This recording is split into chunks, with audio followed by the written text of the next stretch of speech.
사도행전 4장 1절부터 12절 말씀입니다.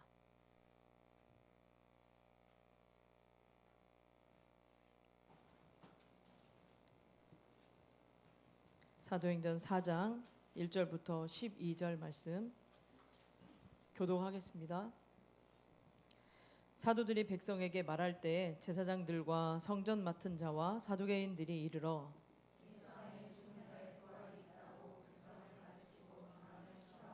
그들을 잡음에 날이 이미 저물었으므로 이튿날까지 가두었으나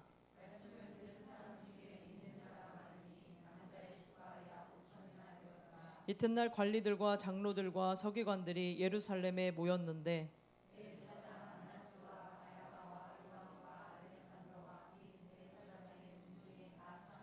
사도들을 가운데 세우고 묻되 너희가 무슨 권세와 누구의 이름으로 이 일을 행하였느냐.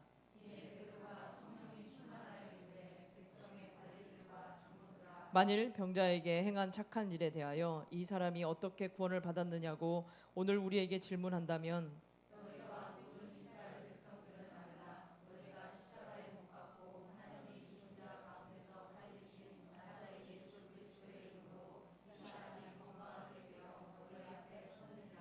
이 예수는 너희 건축자들의 버린 돌로서 집 모퉁이의 머릿돌이 되었느니라. 함께 읽습니다.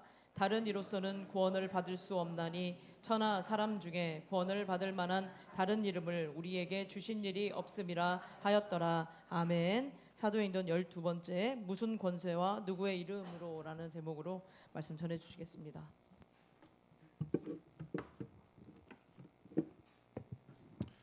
우리 옆에 분과 인사 나누겠습니다. 성령 충만하십시오. 예, 성령 충만하시길 바랍니다. 우리 계속해서 사도행전 말씀을 나누고 있는데요. 저번 주까지 이제 성전 미문에서 구걸하던 안진뱅이를 고친 사건으로 사람들이 이제 베드로에게 요한에게 많이 몰려들었습니다. 그래서 이제 그것을 설교를 했죠. 너희들이 십자가에 못 박아 죽인 예수가 하나님이 다시 살리셨고 그리고 그 예수님이 너희도 아는 이 사람 안진뱅이를 고쳐 주셨다라고 이야기를 했습니다. 그래서 너희는 회개하고 돌이켜서 예수님이 하는 모든 말을 들음으로 하나님이 아브라함에게 주시고자 한 그 복을 받으라라고 권면을 했던 것이죠. 놀라운 기적이 일어났는데 희한한 일이 벌어집니다. 어떤 일이냐? 교회 가운데 이제 첫 번째 시련을 맞게 됩니다. 시련은 어떻습니까? 유쾌하지 않죠. 시련과 고난을 좋아하는 사람은 없습니다. 하지만 이러한 시련과 고난은 더욱더 교회를 든든하게 세우며 건강하게 나가는 원동력이 바로 이 시련과 고난이라는 것이죠. 교회는 시련과 핍박과 고난을 통해서 더욱더 단단해져 왔습니다. 초대교회는 어떤 장밋빛, 그러니까 레드카펫을 밟고 성장한 교회가 아니라 고난과 역경과 핍박과 시련을 통하면서 더욱 강해지고 뜨거워지는 그런 성숙한 교회가 되었던 것이죠. 고난과 역경은 하나님을 더욱 의지하게 만들고 하나님을 더욱 바라보게 만듭니다. 그래서 교회가 더욱더 겸손해지죠. 그러면서 하나님만을 붙잡고 나아가기 때문에 교회가 더욱더 건강하게 세워지게 됩니다.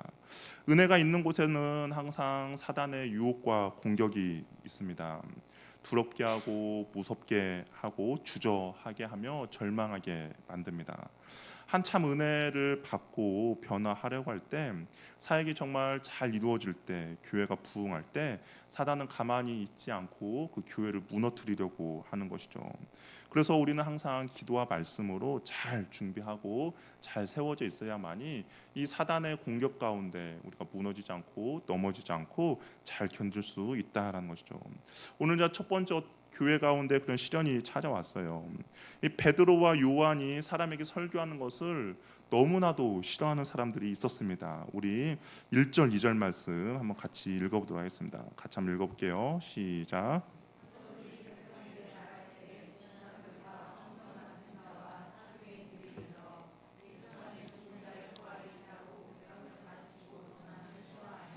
그래서 이 싫어하다라는 것이 그냥 우리가 아는 것처럼 나 저거 싫어라는 그 단순한 싫어하는 것이 아니라 우리가 그 바퀴벌레를 봤을 때 어떻습니까? 온몸이 떨릴 정도로 싫어하죠. 막 기겁하는, 그 싫어하는 단어가 바로 그런 단어입니다. 화가 나서 어쩔 줄 모르는 그런 상태를 나타내는 단어인 것이죠. 그렇다면 누가 왜 베드로와 요한을 싫어했는가? 어떤 이유들이 있을 거 아닙니까? 예수 안에 죽은 자의 부활이 있다라는 메시지가 이들을 너무나 불편하게 만들었어요. 일반적인 부활에 대한 가르침도 여기 오늘 등장하는 사두개인들에게는 그 부활을 가르치는 것도 약간 불편하거든요. 그러나 그 부활만을 가르쳤다고 해서 이들이 그렇게 싫어할 정도는 아닙니다. 왜 그렇게 싫어하느냐? 이들이 부활을 가르쳤는데 누구의 부활을 가르쳤습니까? 예수 안에 죽은 자의 부활을 가르쳤다라는 것이죠.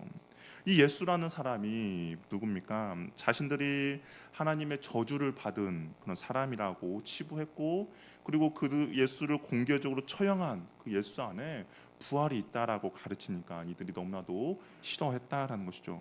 또한 이 제사장들은 이 성전에서 행해지는 종교 의식을 담당하는 사람들입니다. 그러나 이들은 종교 의식만 담당하는 것이 아니라 그 성전에서 사람들을 가르치는 일도 담당했던 사람들이에요. 그러니까 이 성전에서 공식적으로 가르치는 역할을 이 제사장들이 해야 되고, 만약에 성전에서 누군가를 가르쳐야 된다 그러면 제사장들의 허락을 맡아야 하는데, 이 베드로와 요한은 그런 것들을 다 무시하고 자신들이 사람들에게 메시지를 전하고 사람들에게 많은 환호를 받고 있는 그 모습이 제사장들이 생각할 때는 월권 행위고 자신들의 그 권한의 정면을 도전하는 모습으로 여겨졌습니다. 그렇기 때문에 몹시 싫어했다라는 것이죠.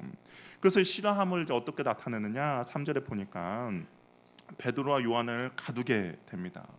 근데 그 싫어하면 바로 재판을 열어서 직격 심판을 이렇게 하면 되는데 그렇게 하지 않았어요. 직성대로라면 당장 재판을 열어 베드로와 요한을 때리고 핍박을 하고 싶었지만 이미 날이 저물었기 때문에 그렇게 하지 않고 그냥 옥에 가두었습니다. 유대인들의 관습은 해가 진 후에는 재판을 행할 수가 없기 때문에 이들을 옥에 가두고 아마 그 다음 날 해가 뜬 후에 이제 재판을 열려고 했던 것이죠. 그런데 이상한 일이 벌어졌습니다. 우리 4절 말씀도 우리 같이 한번 읽어보도록 할게요. 읽겠습니다. 시작.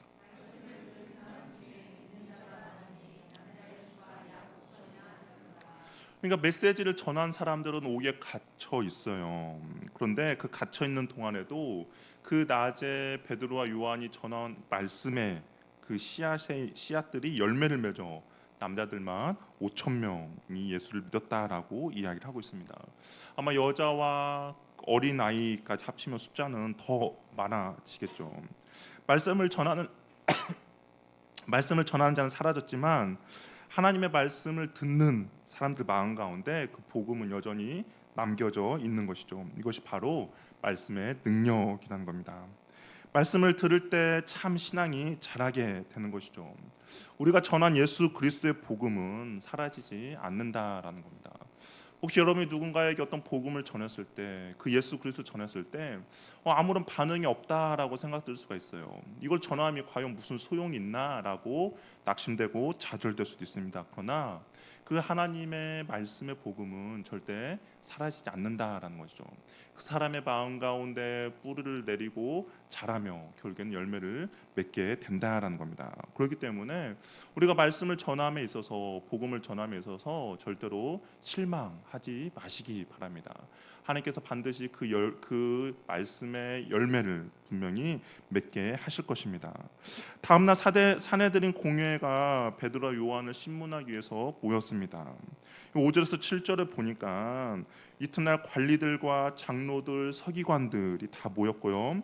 그다음 제사장 안나스와 가야바와 요한과 알렉산더 모두 다 참여하였다라고 되어 있습니다. 그래서 이들이 이제 사도들을 가운데 놓고 이런 질문하죠. 너희가 무슨 권세와 누구의 이름으로 이 일을 행했느냐라고 말하고 있어요. 보니까 정말 많은 사람들이 모였습니다. 사내들인 공회라고 할 수가 있는데요. 대제사장을 포함해서 71명의 사람들이 모이는 유대의 최고 의사 결정 그런 기구라고 할 수가 있습니다. 여기 보니까 안나스와 가야바와 요한과 알렉산더 이름이 나와요. 이 안나스라는 사람은 전직 대제사장입니다. 전직 대제사장이 퇴임했어도 불구하고 막강한 영향력을 행사하고 있죠. 가야바는 그의 사위로서 현재 대제사장이라고 할 수가 있는 것이죠. 다 참여했다는 것은 이 사내들인 공회가 이 베드로와 요한이 예수 안에서 부활이 있다라고 전하는 그 사항을 정말 심각하게 여기고 있다라고 보여주는 것이죠. 이들은 예수님을 십자가에 못 박아 죽이는데 핵심적인 역할을 했던 사람들입니다. 그런데 십자가에 죽은 예수가 다시 살아났다, 부활했다라는 소문에 긴장하지 않을 수가 없는 것이죠. 그래서 부활하신 예수님의 복음을 전하는 제자들을 신문하기 위해서 다시 모인 것이죠. 이들에게 있어서 성전 미문에서 구걸하던 안진뱅이가 고침을 받은 것은 관심의 대상이 아닙니다. 우리 만약에 정말 한 번도 일어나지 못한 40년 동안 한 번도 일어나지 못한 사람이 우리 교회 앞에서 구걸을 하는데 어느 날 그 사람이 고쳐져서 정말 기뻐하고 행복하며 즐거워하는 모습을 보면 우리는 모두 다 함께 기뻐해주고 관심을 가져줄 겁니다. 그런데 여기에 모인 사람들은 그 사람이 고침을 받고 나음을 받은 것은 전혀 관심이 아니었던 것이죠. 오로지 자신들의 기득권만이 중요했던 것입니다. 자신들이 아닌 다른 누군가에게 백성들의 관심이 쏠리는 것, 백성들의 인정을 받는 것, 자신들이 가진 권한을 뺏기는 것을 싫어할 뿐이다라는 것이죠. 하나님의 이름을 이용하여 자신들의 입속을 챙기는 것이 더 중요할 뿐인 사람들이 바로 오늘 모인 사람들인 것이죠. 신앙에서 본질을 빼앗기면 추구하고 바라는 것들은 정욕과 욕심만 따르게 된다라는 것이죠. 그렇기 때문에 나는 무엇을 추구하고 무엇을 바라보는지, 그리고 십자가의 길을 잘 가고 있는지 우리는 날마다 점검하고 체크해야 할 것입니다. 자칫 잘못해서 내 안에 있는 그 신앙의 본질을 나도 빼앗겨 버린다면 나도 다른 사람의 회복과 다른 사람의 기쁨에 관심이 없어지는 거예요. 오로지 나의 밥그릇만 생각하는 그런 어리석음을 우리가 따르게 된다라는 겁니다. 그렇기 때문에 나는 과연 그 십자가의 길을 잘 가고 있는가? 난 예수님의 길을 잘 가고 있는지를 우리는 날마다 점검하고 체크해야 한다라는 겁니다. 이들은 베드로와 요한에게 질문을 했어요. 어떤 질문입니까? 무슨 권세로 누구의 이름으로 이 일을 행했느냐는 것이죠. 이 질문은 성전에서 장사하는 자들을 쫓아내던 예수님을 향해서 했던 동일한 질문입니다. 예수님께서도 성전에서 장사치들을 다 엎었을 때 이 제사장들이 와가지고 동일한 질문했던 거예요. 누구의 권세로, 누구의 이름으로 너가 이 일을 행했느냐라는 것이죠. 이들은 자신들의 입맛에 맞지 않거나 자신들의 기득권에 도전하는 사람들의 싹을 자를 때 신성 모독이라는 죄명을 씌우거나 이단이라는 그런 항목을 걸어서 그들의 싹을 자르는 데 사용했습니다. 그런데 이 항목에서 가장 대표적인 것이 하나님 외에 다른 이름으로 이적과 기사를 나타내는 것을 이단으로 규정했죠. 신성 모독으로 규정했습니다. 그래서 자신들의 기득권을 위협하는 이 사도들의 싹을 자르기 위해서 이런 질문한 거예요. 무슨 권세로 누구의 이름으로 행했느냐? 예수님도 마찬가지죠. 예수님께서도 누구의 권세로 누구의 이름을 행했느냐 해서 그 자라나는 예수님의 인기를 한 번에 다 자르기 위해서, 없애기 위해서 했던 질문인데 정말 무서운 질문이죠.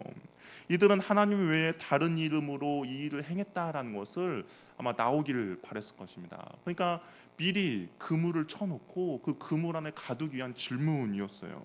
그렇다면 그 질문을 받는 사람은 그 사람들의 의도를 알았을까요? 몰랐을까요? 알죠.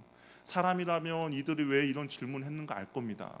여러분도 그렇지 않습니까? 누군가가 여러분을 넘어뜨리기 위해서 하는 질문을 가만히 들어보면 이 사람이 이 질문을 통해서 나를 좀 난처하게 하려는 질문을 하는구나 라고 알 겁니다.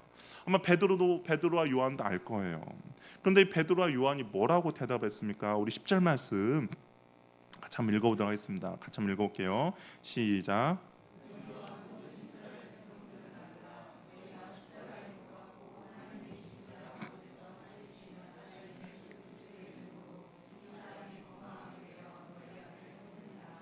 베드로와 요한이 알았음에도 불구하고 사내들은 공의 질문의 의도가 무엇인지 알면서도 불구하고 베드로의 대답은 무엇입니까? 너희가 죽인 예수 그리스도가 이 일을 행했다라고 대답을 합니다.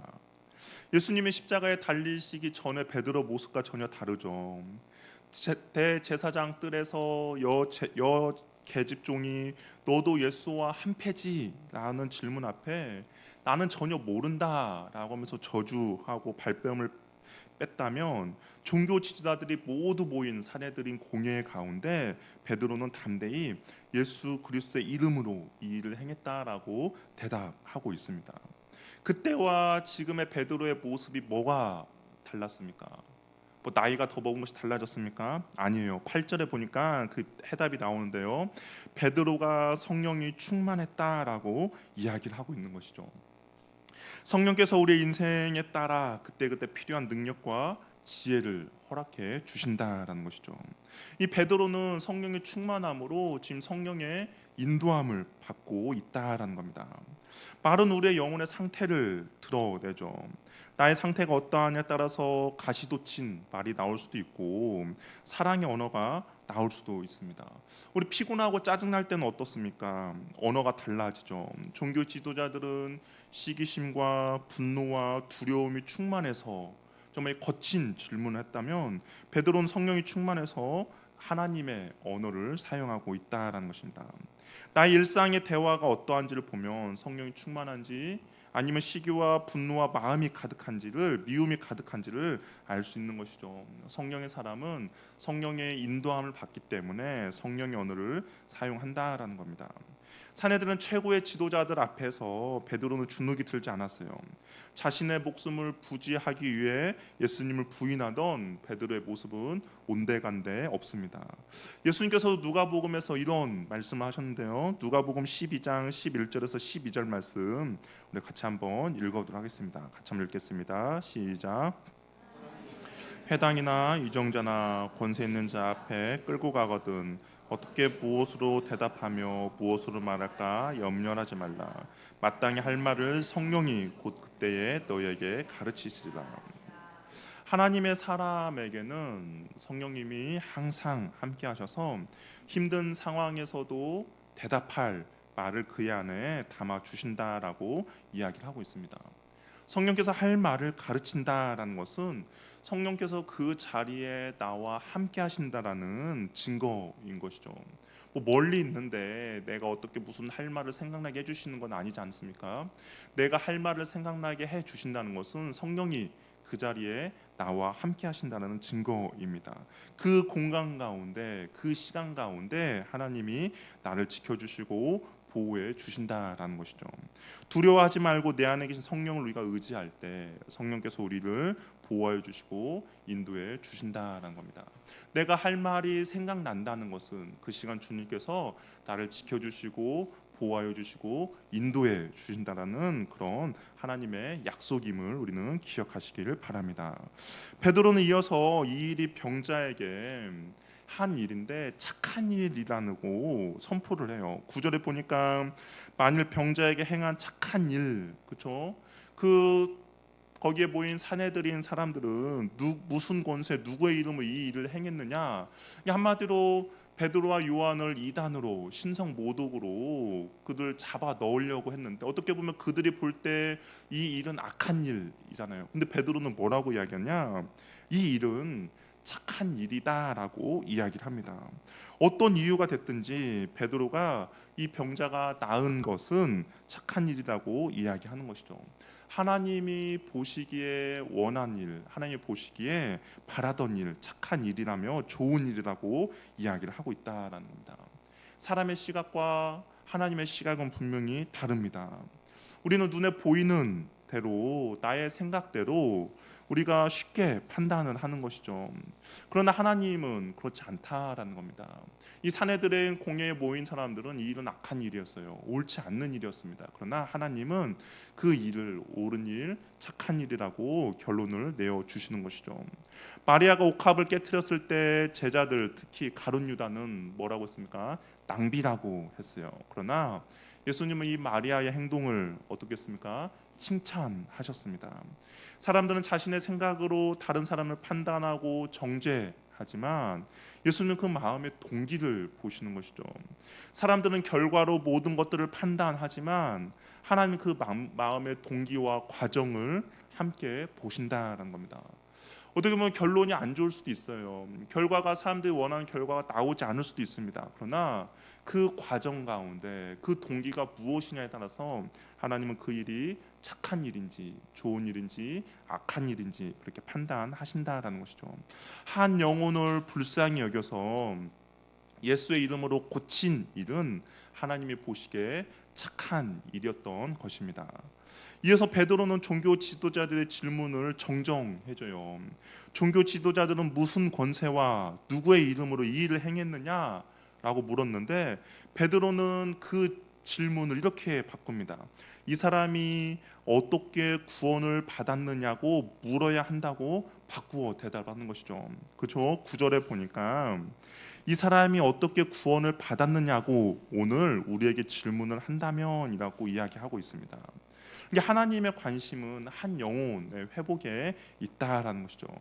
그럼 이 사람이 어떻게 구원을 받았습니까? 우리 아까 10절 읽었네요. 다시 한번 10절 읽어보도록 하겠습니다. 시작.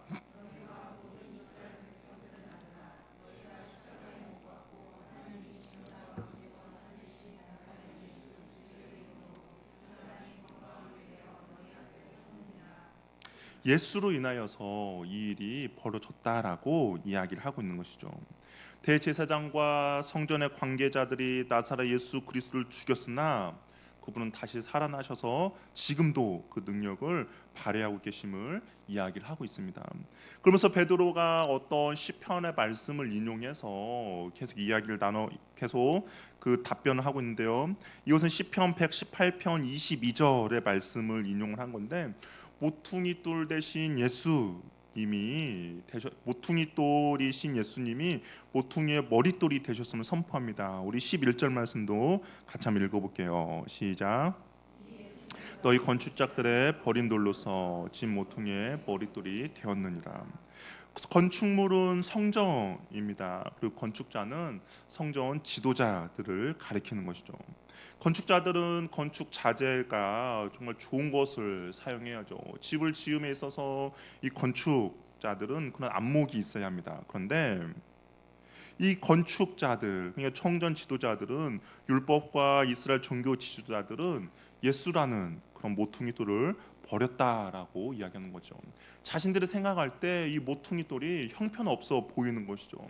자신들의 시각으로는 이 예수라는 모퉁이 돌이 자신들이 지어져 나가는 그 성전에서 필요 없다라고 생각을 한 겁니다. 쓸데없다, 쓸모없다라고 생각한 것이죠. 그러면서 그 돌을 버리듯이 그분을 십자가에 못 박아 죽였다라는 것이죠. 그러나 하나님은 예수님을 다시 살리셔서 우리 구원의 머릿돌이 되게 하셨어요. 하나님의 머릿돌이, 하나님 나라의 머릿돌이 되게 하셨다라는 겁니다. 머릿돌은 당시 건물의 핵심이었어요. 이것을 빼면 건물을 지을 수도 없고 다 지어진 건물이라면 아마 이것을 뺀다면 무너질 수밖에 없습니다. 예수를 빼면 하나님 나라의 구원이 이루어질 수 없다라는 것을 지금 베드로가 이야기를 하고 있는 것이죠. 예수를 빼면 하나님 나라가 완성될 수 없다라는 것을 이야기를 하고 있습니다. 그렇기 때문에 모든 교회의 사역과 핵심의 중심에는 바로 예수님의 머릿돌 대심이 있어야 한다라고 이 베드로가 그렇게 이야기해요.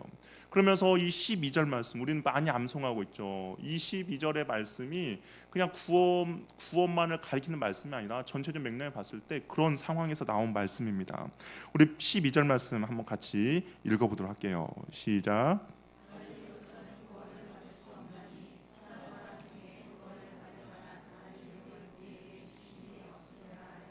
베드로가 이 말을 한 이유는 뭐냐면 예수님 말고 다른 이름으로 구원을 받을 수 없다라고 선포를 합니다.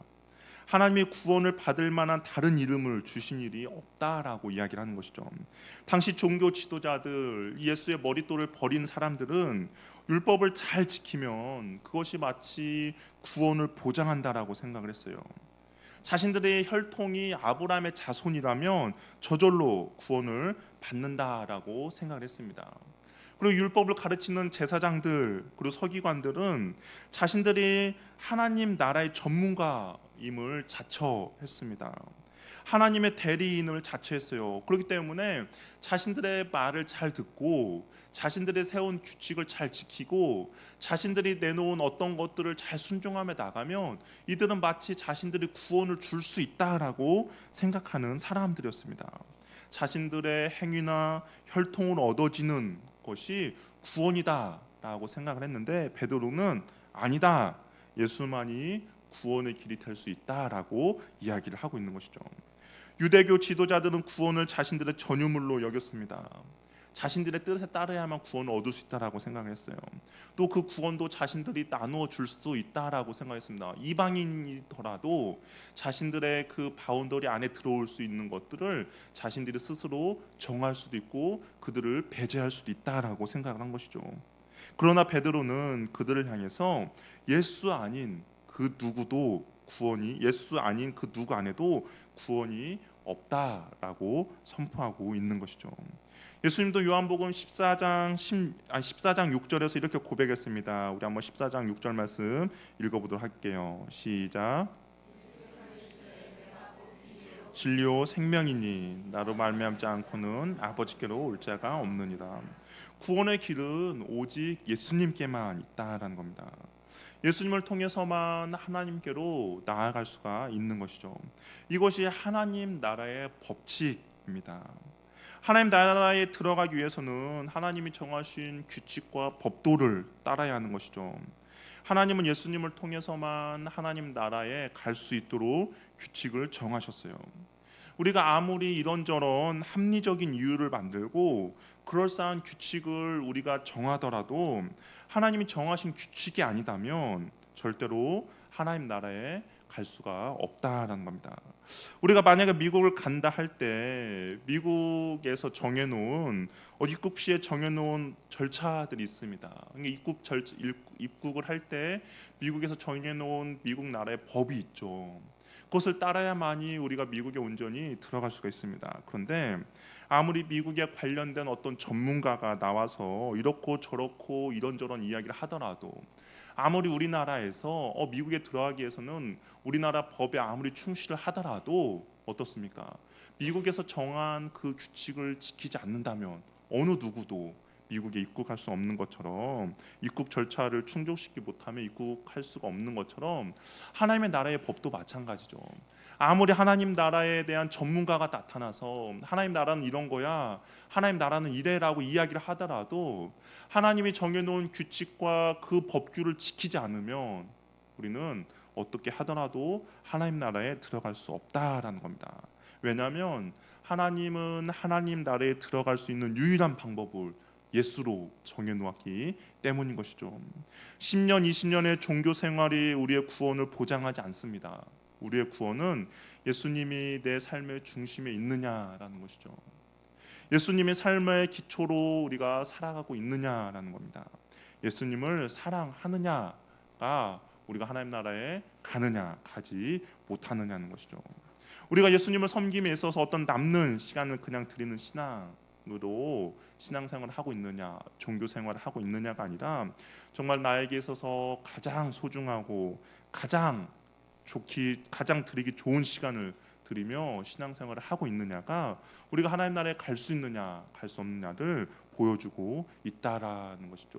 하나님은 하나님 나라에 갈 수 있는 유일한 길을 예수 그리스도로 못 박아 놓았다라는 것입니다. 그렇기 때문에 우리가 아무리 땅에서 종교 생활 10년, 20년, 30년 하더라도 아무리 예수님 없는 열심을 우리가 이 땅에서 열심을 냈다면 그것은 아무 소용이 없다라는 겁니다. 내 안에 예수 그리스도가 있느냐 없느냐가 중요하다라는 것이죠. 종교 지도자들은 여러 가지 생각이 많았지만 베드로와 요한은 오직 예수님만 생각했습니다. 예수님만 높이고 그분만 전한 것이죠. 예수님은 그들의 중심에 있었어요. 그럴 때 세상은 이 베드로와 요한, 예수님을 중심에 두는 사람을 가만히 내버려 두지 않습니다. 그러나 우리가 꼭 기억해야 될 것은 세상보다 더 크신 주님이 우리를 보호해 주시고 인도해 주신다라는 것이죠. 음부의 권세가 결코 우리를 해하지 못한다라는 겁니다. 우리와 함께하고 계시는 주님으로 인하여서 두려움이 아니라 날마다 평안과 평강을 누리는 저와 여러분이 되기를 바랍니다. 그 예수님을 우리의 마음의 중심으로 두고 있는 사람은 이 세상에 있는 어떠한 것들도 우리를 해하지 못한다라는 것이죠. 그 주님께서 우리를 반드시 지켜주시고 보호해 주신다라는 겁니다. 그렇기 때문에 저와 여러분은 이 예수 그리스도를 우리의 마음의 중심에 꼭 두시길 바랍니다. 그래서 이 땅을 살아가면서 그 예수 그리스도가 주시는 평안과 평강을 누리고 또한 그 예수 그리스도를 통하여서 우리가 하나님 나라에 온전히 들어갈 수 있는 귀하고 복된 은혜를 누리시길 바랍니다. 우리 함께 일어나셔서 우리 찬양하며